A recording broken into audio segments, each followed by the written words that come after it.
वो लोग हैं जो ये कहते हैं कि दिल्ली में बैठा हुआ कोई तानाशाह हमको संचालित नहीं कर सकता है, हम झारखंड की अस्मिता के लिए लड़ेंगे। हेमंत सोरेन झुके नहीं, टूटे नहीं। उन्होंने कहा कि चाहे कितना जेलों के अंदर रखो, हेमंत सोरेन को न बुलाया जा सकता है, न छुपाया जा सकता है। और आखिरकार कोर्ट ने जमानत दी और जमानत देते हुए ये कहा कि इनका तो कोई कसूर ही नहीं था, इन पे तो कोई आरोप ही सही से नहीं बनता, लेकिन फिर भी भाजपा ने महीनों जेल में रखा। सोचिए ये भाजपा वाले जब मुख्यमंत्रियों के साथ ऐसा व्यवहार करते हैं तो अगर ये सत्ता में आएंगे तो आम आदमी के साथ कैसा व्यवहार करेंगे। महान बादशाह सिकंदर ने यूनान फतेह किया। यूनान जीतने के बाद वो जीत का जश्न मनाने के लिए शहर की सड़कों पर निकला तो उसने देखा कि पूरा शहर जीत का जश्न मना रहा है, लेकिन सड़क के किनारे फकीर सो रहा है। बेखबर चादर तान के सिकंदर को गुस्सा आया। सिकंदर अपने घोड़े से उतरा और आगे उसे होते हुए फकीर के पास गया और उसके पास जाकर के उसे जोर किए कि लात मारी और लात मार के कहा कि क्यों फकीर, मैंने शहर जीत लिया, शहर जश्न मना रहा है, लोग जश्न मना रहे हैं, तू सो रहा है। तो उस फकीर की बात सुनना और उस फकीर की बात का जवाब पर आपकी तालियां उठे। उस फकीर ने सिकंदर की तरफ नीली आंखों से देखा और देख के कहा कि शहर फतेह करना बादशाहों का काम है, लेकिन लात मारना गधे का काम है। ये भाजपा वाले जो नफरत की खेती यहाँ पर करना चाहते हैं, महागामा वालों इसको कामयाब नहीं होने देना है। वो असम से चीफ मिनिस्टर साहब आए हैं, हिमंत विश्व शर्मा, उनके पास कोई एजेंडा नहीं है। आपके यहाँ एक नेताजी रहते हैं, आपके सांसद के पास कोई एजेंडा नहीं है। मैं तीनों झारखंड में नक्शा लेकर के मैं जहां भी जा रहा हूं नक्शा लेकर के जा रहा हूं।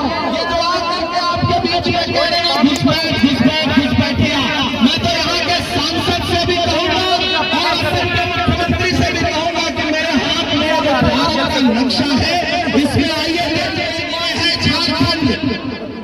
मैं चैलेंज करता हूं, आइए डिबेट करिए, ये नक्शा लेकर मैं बहस करने को तैयार हूं। बताइए इस झारखंड की कौन सी सीमा है जो जाकर के किसी और देश को लगती है। ये नक्शा देखिए और मैं उनके समर्थकों से भी कहूंगा कि ये नक्शा देखिए, झारखंड की कोई भी सीमा किसी दूसरे देश से लगती ही नहीं है, जुड़ती ही नहीं है। ये झूठ इनके पास होते नहीं है, ये नफरत की खेती करना चाहते हैं। और जिन लोगों को लगता है कि इनकी नफरत की खेती से विकास का काम हो सकेगा वो गलतफहमी के शिकार हैं। नादान हो, इस दौर में क्या ढूंढ रहे हो तुम? जहर की शीशी में दवा ढूंढ रहे हो। किसी मुआलजे में नहीं आना है। एक तरफ वो लोग खड़े हैं जिनका नारा क्या है, बटोगे कटोगे मंगलसूत्र छीन लेंगे, भैंस खोल ले जाएंगे, ढहा देंगे, उल्टा लटका देंगे। और एक तरफ हमारे नारे क्या है, नफरत के बाजार में मोहब्बत की दुकान खोलनी है।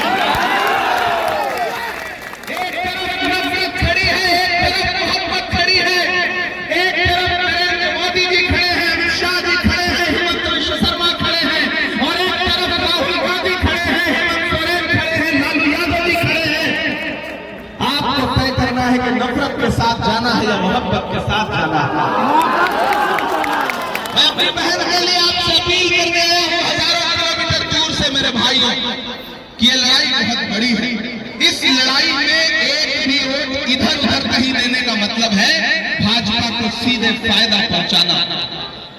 मैं सैल्यूट करूंगा राहुल गांधी जी को।